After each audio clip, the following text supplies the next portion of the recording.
To begin, select the brush tool. Click on the brush options drop-down button. Double-click on the hard round brush. Next, go to Window, Brushes, and click on Brush Settings.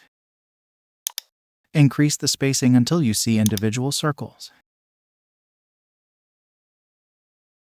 Now, when you paint, you'll have a nice dotted line. To paint in a straight line, simply hold down the Shift key as you paint. But let's say you want to make dotted lines with shapes. Click and hold on the Shape tool and select the Custom Shape option. Click on the Shape drop-down box and select the shape you'd like to draw. Make sure you have your fill set to none. And have a color selected for your stroke. Click on the drop-down in the Stroke Width box to change how thick you'd like your dotted circles to be.